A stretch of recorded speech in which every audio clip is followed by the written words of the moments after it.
Welcome back to Let's Play Quantum Break, Burning Dog fans.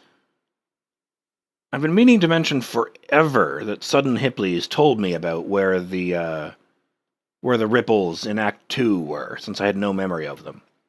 This one here, if you'll cast your memory back to the moment when Jack first got the ability to rewind stuff, with a bunch of girders that fall from the ceiling over and over again, right after that, there's a security room full of Monarch stuff.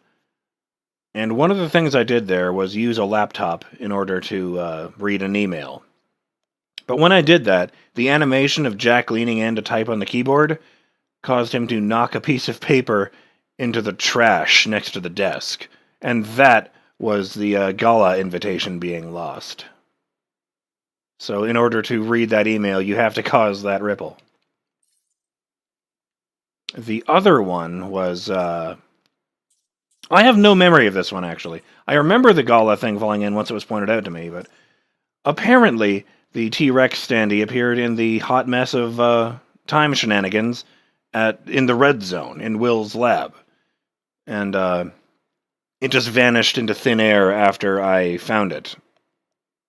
So I guess the idea is it vanished into thin air, randomly went back in time, and ended up on Gull Island somehow. Weird. But in the present, we're procrastinating talking to Dr. Amaral so we can find ripples in time and all these emails. Is it the same video? It is. Okay. The date is...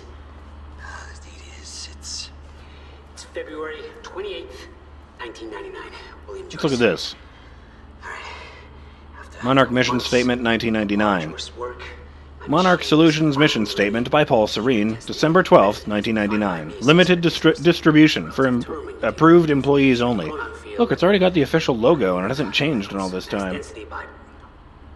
I have seen the path ahead, and I know it will be hard. I have founded Monarch Solutions to bring together those who will walk it with me. The elite few whose skill, dedication, and passion will live on when everything else ends. That's not... That kind of needs work, Paul. To that end, 1. We will work under my guiding vision of the future, my knowledge of what is coming. We accept that we cannot change our fate, nor can we avoid it. It is a harsh truth, but it is the truth. We will accept it and its full implications, but we will not deviate from our course, nor give in to despair, nor give up the fight. Those of us who share in this knowledge, who learn the triumphs and tragedies of the days and years to come, will look past them and find ways to turn them to our advantage. The gray, uncertain area beyond what is known will be where we build our empire. And we will build it on the hope that we can persevere, that the end isn't our end, that we can still succeed. 2. We will expand Monarch's influence and power in all possible spheres. I was reading a word ahead again. Financial, political, cultural, medical, technological, military, to the best of our ability. This is a goal unto itself. We'll need to be in a position of exceptional resources and ability to act when the time comes. We will build. We will seek success and profit, not for the sake of wealth and fame, but for the sake of preparedness. And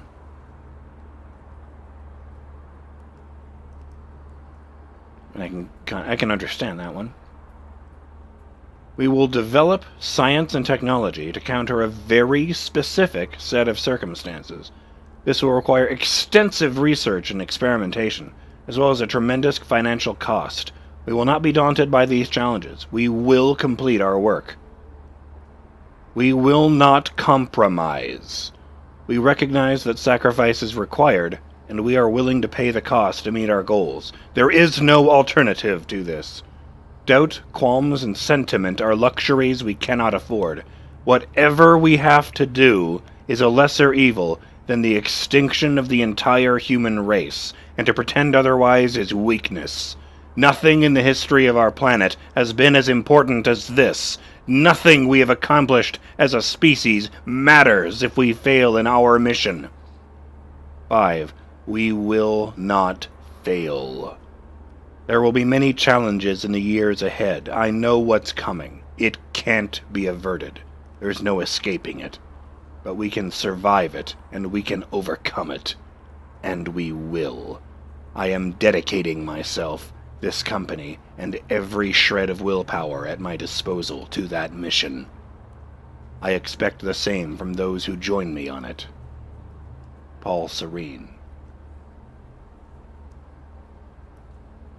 Holy shit, Paul. 10 out of 10 for kind of coming across like a lunatic. The lifeboat. Yeah. Well, according to Monarch Communications, Paul Serene just activated that thing. What is this doing here? Far sooner than they were supposed to. What does that mean? Means we have less time than I hoped. On the Unique Nature of the Lifeboat, by Dr. Sophia Amaral, August 18th, 2016. Huh. It was exactly 2 years ago. While the lifeboat protocol is fairly straightforward on the surface, it's important that the people involved in the project understand how it radically differs from other survival scenarios against so-called apocalyptic threats. Stutter-proofing. A traditional bunker built to protect the occupants from an environmental hazard, e.g. a chemical attack or nuclear fallout, is typically sealed airtight and the occupants have their own electricity, air supply, provisions, etc. The bunker's interior is isolated from the outside environment. But the lifeboat's design is different. It's not actually sealed because it doesn't have to be. It does have strong walls and protected access points, but the outside environment is not the problem. It's the lack of the Mayer-Joyce field that enables time to exist that makes the outside hazardous. From a technological standpoint, these differences make the lifeboat's operating principles quite different, particularly with regards to maintenance. Compared to, say, the failure of the life support system in a hermetically sealed survival space, such as a bunker, the failure of the lifeboat's stutter-proofing system has far more immediate and grave effects. A traditional life support system can be repaired. For instance, a failure in the CO2 scrubbers would pose a significant threat, that with the replacement parts and tools, properly trained occupants could easily repair the system before they would feel any ill effects. In fact, almost any mechanical failure, short of a full-scale environmental breach, can be fixed as long as suitable repair materials and trained personnel are at hand. But by its very nature, the stutter-proofing is different. If it fails, everybody within its area of effect is immediately affected with a zero state and becomes frozen. In a permanent zero state scenario, that means they would have no opportunity to ever effect repairs. There's literally no time to react. The only exception would be personnel wearing an activated chronon harness, such as the striker suit, but given that repairing the stutter-proofing system is a highly technical, complicated process requiring an exceptional proficiency in the operation and engineering of chronon technology, this would be a scenario with a low probability of success. Oops. It is therefore of utmost importance that the lifeboat's stutter-proofing operates reliably and without faults with multiple fail-safe systems, because if it ever fails, it's unlikely that it can be repaired or restarted. Accordingly, once the lifeboat protocol has been activated, there's no real way to deactivate it other than removing the chronon field regulator. This would be highly inadvisable, as doing so could not only disrupt the stutter-proofing, but more importantly, without the CFR, the lifeboat's rate of chronon particle consumption is increased by a vast margin, effectively reducing the potential operating time to a fraction of what is intended.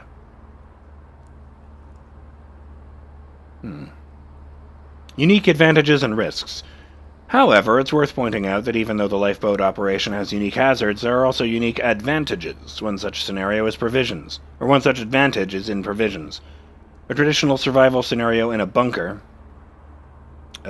typically involves a poor quality of meals due to obvious resourcing problems. Anything that spoils easily is out of the question. I hadn't thought of that. In a zero-state scenario, however, spoilage becomes a non-issue. Anything stored outside the stutter-proofed area remains in perfect condition. This advantage doesn't only apply to comestibles. Is that a word? But also makes the storage of medicine, volatile chemicals, and other similar articles far less of a problem than it otherwise would be. In fact, given the fact that the city of Riverport is vast compared to the relatively small number of people residing in the lifeboat, In theory, Monarch operatives could venture outside the lifeboat in Chronon harnesses and actually enjoy freshly cooked meals simply by entering a restaurant and finding the ready-made dishes that have been prepared, remove them from the zero state to a stutter-proofed area, and enjoy them as hot and delicious as if they had just been prepared, which, in fact, they of course would be. To be clear, this is not a recommended activity, as it would be a foolish waste of resources to go after individual meals like that. The above scenario is mentioned here merely to illustrate the point.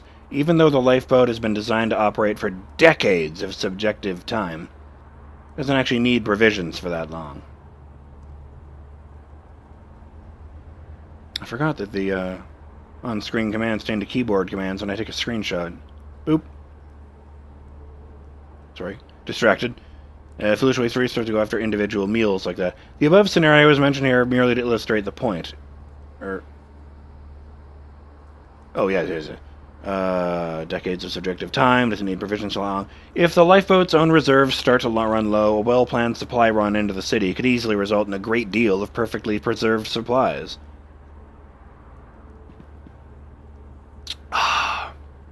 Another advantage is that while the situation outside the lifeboat would be dire, people frozen in the zero state would not actually be dead. If a solution is found to the end of time scenario, everybody would resume their everyday lives, most likely with no awareness of time ever having stopped.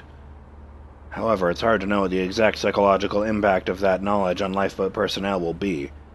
There's a real concern that the pressure of knowing they have sole responsibility for the survival of the human race, and that there are billions of people outside the walls of the lifeboat, helpless and unaware, frozen eternally in that last moment, may prove to be crushing for some. Soren is feeling very dehydrated today. On the other hand, knowing that their loved ones are actually not dead, and may be saved, and are not in any distress, or indeed even aware of the situation, may prove to be a powerful motivating factor that helps us eventually resolve the situation. Of course, the solution to the problem of a permanent zero state is not currently within our reach, and we expect that finding one will take subjective decades if it is indeed possible. We can but try. It's worth noting that since the people outside the lifeboat are indeed not dead, merely stopped, it should be possible for a team of personnel wearing Chronon harnesses to exit the lifeboat, retrieve a person, and bring them into the lifeboat. However, I advise against adopting this practice. For the occupants, that should forever remain a theoretical scenario. Any situation in which somebody is brought in from the outside would cause undue stress on the occupants, who would at that point have to become acutely aware that their loved ones could be brought in, but since the lifeboat has limited space, this could never be allowed. That kind of psychological pressure would likely lead to friction and questions of favoritism, and ultimately increase the risk of mission failure, rather.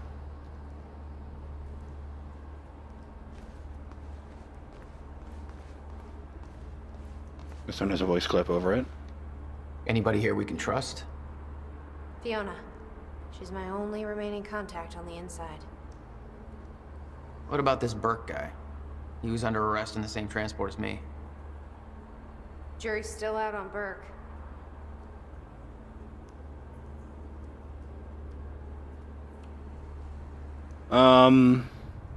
Monarch employee chart. I noticed the possible potential... Oh, no, that's the bottom section. Never mind. Fuck. Head of Monarch, Paul Serene. Creator of Monarch believes end of time is inevitable, is building a survival program for select few. Division leads, Martin Hatch. Monarch spokesperson. Head of security and PR. Serene's key advisor. Working against Serene? Dr. Sophia Amaral, head of research, specialist in Chronon technology. Only doctor trained to administer Serene's treatment. Intimate relations with Serene?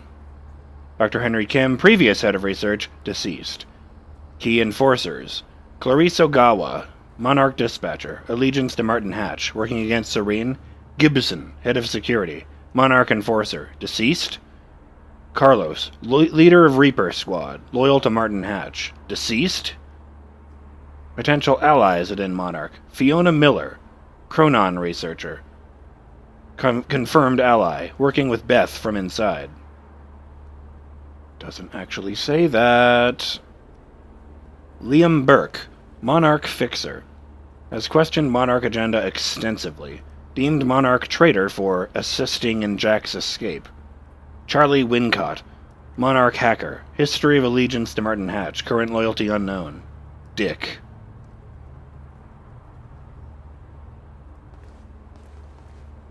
Can't tell if they actually wrote Dick there or not, but that would be really funny. Oh my god, it's another fucking lore episode. Okay, fuck. Memo, controlling the Riverport situation, from Clarice Ogawa to field team leads. I know the situation is fluid and things are progressing fast, but I want to reiterate our strategy for maintaining control over the city of Riverport. As you all know, we can't actually directly control the city. Duh. We don't have the manpower nor have the actual authority. It's therefore vital that we maintain a good relationship with the media and local authorities, and have them do much of the heavy lifting for us. Ideally, everything we do should either be undertaken by the authorities under our discreet direction, or in cases where we take action ourselves, backed by the powers that be, creating the illusion that Monarch Solutions is working in cooperation with legal authorities. The fact that he used the word illusion there is alarming to me. Get through it, says this rapper, since I have such a dry mouth. Make no mistake, although we've been successful thus far, the situation is not stable and it can change quickly. If key parties in a city lose confidence in us and our ability to handle the crisis, our control will erode very quickly. Therefore, we must nurture this relationship even as we conduct our own operations, some of which involve considerable troop mobilization and combat action. This is a constant balancing act, and while I'm confident we can pull it off, there's no room for error. We can't afford to grow complacent and sloppy. Fortunately, we are well prepared for this contingency. Long before we reached this point, we established a good rapport with the mayor, Riverport PD, and other major authorities within Riverport, as well as most of the important media outlets. Our strategy is twofold. 1. Maintain control. It's imperative that we ensure the city's various power structures remain under our control. Fucked up. This means maintaining a close relationship with numerous individuals and organizations, as well as manipulating the information at their disposal. While Charlie Wincott is unfortunately no longer working on this project due to unforeseen complications, he has set up powerful tools and procedures for scrubbing the internet and identifying and locating problematic situations and individuals. And to think, all they need is that CT Oss from Watch Dogs. We're stationing people in key locations and maintaining control, often under the guise of advisors and consultants to people in power. They are ready to step in as needed. Anybody working in these roles needs to be proactive and project a constant aura of helpful authority and dependability. Diplomacy is the order of the day. Diplomacy is the order of the day, people. That's vital for maintaining certain fictions, such as Jack Joyce's culpability in the events at the university, etc. 2. Minimize conflict. That is to say, make sure that individuals, whether they're politicians, city officials, police officers, reporters, ordinary citizens, etc., suffer a minimal impact from our activities. If we have to use force, the situation needs to take place out of sight and remain entirely contained. Whether containment means misdirection, coercion, intimidation, bribery, or some other means depends on the circumstances, but it's vital that nobody is left in a position to complain. To be explicitly clear, this doesn't mean we can eliminate witnesses and cover it up. When people don't come home, others start to ask questions, so that has to be a last resort. I expect all supervisors to monitor their teams closely to ensure things stay on an even keel. I know most of our operatives haven't been trained in the soft touch, and I'll be blunt. The last thing we need is somebody thinking this is Afghanistan and smacking a civilian around. We are one YouTube video away from this whole thing blowing up in our faces, teehee, so we have to maintain our operational profile throughout. For all of these activities, we have a considerable budget. Monarch Solutions is very well off. We've been building resources for a long time, and this is considered a priority. So we can buy a lot of silence and cooperation from authorities and citizens alike, but that only works as long as those things are for sale. And the moment we're seen as a threat, that opportunity will disappear. If you see a problem, be proactive and call it in. Don't let anything run out of control or think it'll work itself out. We have to be sure. The situation can unravel faster than we think, and we have to coordinate our activities properly.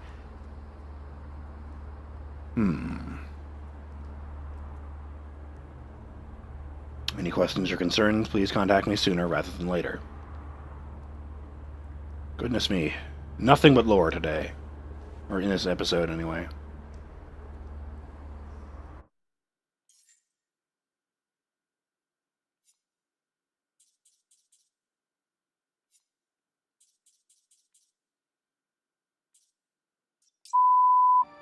There was a seam in the middle of this audio log the first time, so here it is uninterrupted. Your behavior shifted during your mission to kidnap Dr. Amaral. You became less foolhardy, more calculated. What changed? I found hope. The second time machine? You actually thought you could go back and stop the fracture from ever occurring? Stop everything? There was a chance. That was enough. Yet every sign you've seen has proven otherwise. Your own brother posited that time works as a rigid closed loop. No interaction with the past could possibly change what has already occurred, and any attempt to do so would merely cause such events to occur in the exact manner they always did. Perhaps there was a lesson to be learned. My brother died trying to save this world. You know the last words that came out of his mouth? I'll never stop trying. Lesson learned.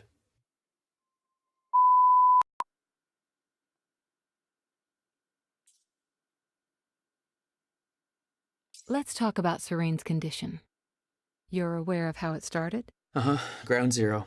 Monarch developed a treatment to curb his symptoms. Our reports state that you destroyed those treatments, rendering him defenseless as his sickness spread. That's what the reports say, yeah. But I've never stepped foot in that lab. You have no way of proving that. Now, I find it curious. Dr. Amaral was working on a permanent cure for Paul's condition. But she was ordered to stop before research was complete. Sounds like somebody on the inside didn't want him to get better. Sounds like you have an interest in this cure. It makes me wonder if you know anybody else suffering from the same symptoms. It makes me wonder if that is why you're truly here. Or maybe I just really like the coffee here. I'm assuming this is the one we just watched. Yes. It was him. The whole time, Martin fucking Hatch has been sabotaging me from the inside. He destroyed the lab containing my only treatments. I can feel my sickness spreading by the minute. Without those treatments, it's only a matter of time until... He's had his hands in every phase of Monarch's development, overseen our R&D division for years. Why? Why now? This can't be about control. He wants control of Monarch. He is using this company for his own agenda, building towards something. All those secret projects I granted him, what has he been up to? We will find him, and I will put an end to this once and for all. He's not happy about that. I'm BurningDogFace, and I'll see you in the next episode of Let's Play Quantum Break, when I hopefully get through all of these. And, we find out if the machine can be fixed or not. Later.